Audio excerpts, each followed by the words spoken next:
Año 605 a.C. El hombre más poderoso del mundo conocido despierta a la mitad de la noche empapado en sudor. No es una pesadilla cualquiera, es una visión que no puede sacar de su mente.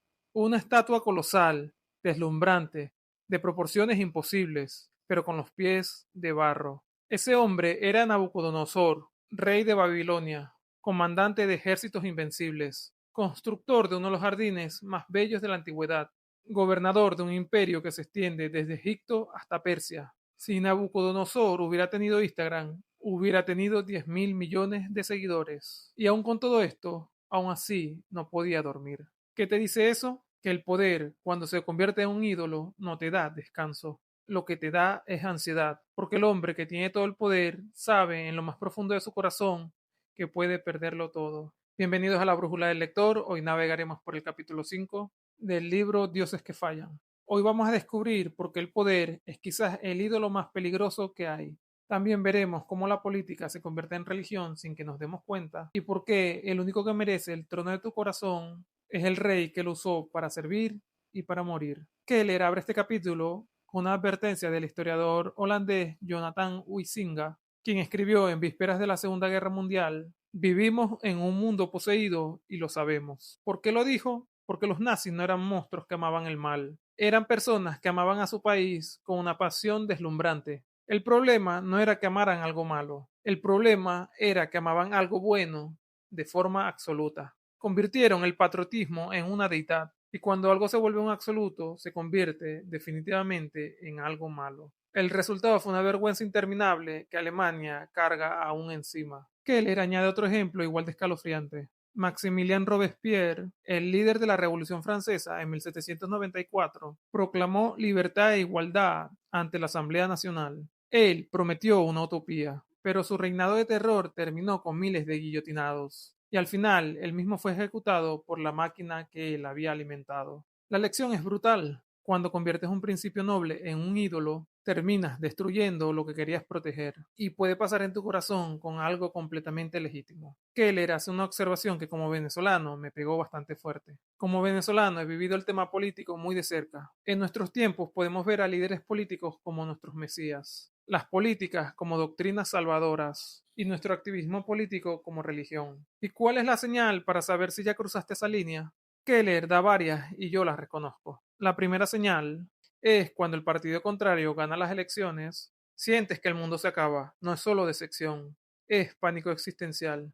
La esperanza que debería estar puesta en Dios la trasladaste a un político. La segunda señal sería cuando no vemos al bando contrario como personas equivocadas, sino como personas malvadas. No es solo un desacuerdo, es una guerra moral. Y la tercera señal sería cuando la política divide lo que debería ser indivisible. He visto cómo la política en Venezuela ha separado parejas, ha fracturado familias, incluso ha llegado hasta dividir iglesias. Keller cuenta que su madre, ya de mayor, decía que cuando ella era joven, aunque no ganara el candidato por el que votó, ese presidente era el presidente de todos. Eso ya no existe hoy en día. Si gana al contrario, decimos que ya no tiene legitimidad moral, que es malvado y que se robó las elecciones. Y aquí Keller es contundente. Esto no es política, esto es idolatría. Pero, ¿por qué somos tan propensos a este ídolo? El teólogo Reinhold Niebuhr da la respuesta más honesta que he leído. Los seres humanos luchamos con una sensación constante de ser dependientes y no tener el control. Esto nos hace que no podamos tolerar nuestra propia pequeñez. Keller lo conecta directamente con el Génesis. La tentación original en el jardín del Edén fue exactamente esa: la molestia con los límites que Dios había puesto. Del árbol del bien y del mal no comerás. Adán y Eva no querían ser malvados. Ellos querían ser como Dios. Querían el poder de controlar sus propias vidas. Desde entonces, esa inclinación formó parte de nuestra naturaleza.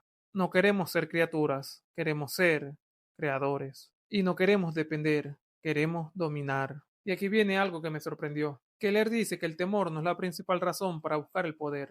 El temor llega cuando ya tienes poder, porque cuando estás en la cima, sabes que eres objeto de envidia, sabes que muchos desean verte caer, y que cuanto más alto hayas subido, más doloroso será la caída, y que cuanto más alto hayas subido, más dolorosa será la caída. A la gente poderosa no le gusta admitir los débiles que se sienten en verdad.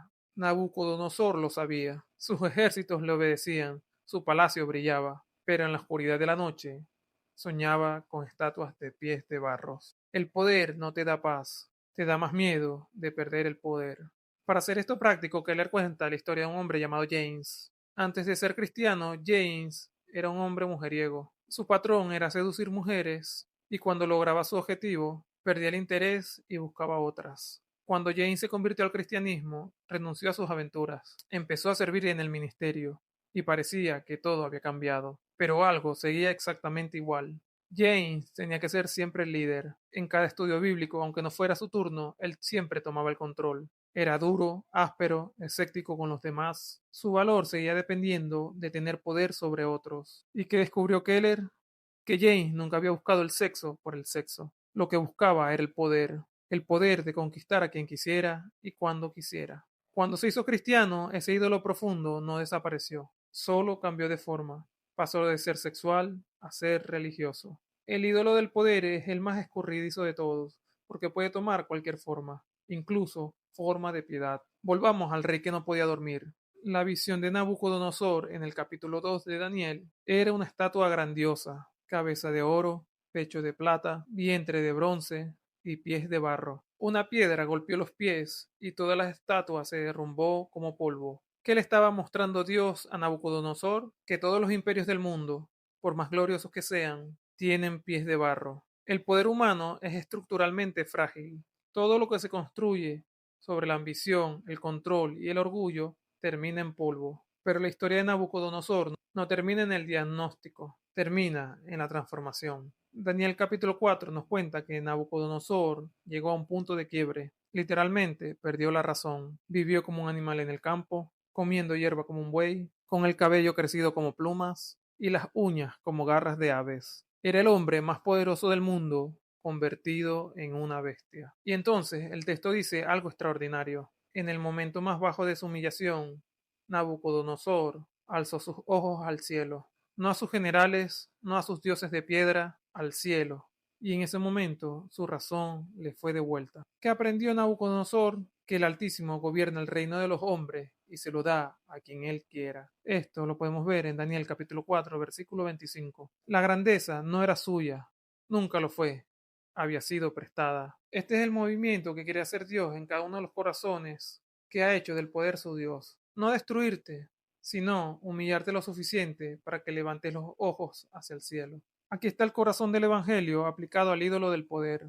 El mundo nos dice que el que tiene el poder es el que manda, pero el Evangelio nos presenta un rey que teniendo todo el poder del universo, hizo exactamente lo opuesto. Filipenses 2, versículos del 6 al 8 dice que Jesús, siendo en forma de Dios, no estimó ser igual a Dios como cosa a que aferrarse, sino que se despojó a sí mismo, tomando forma de siervo.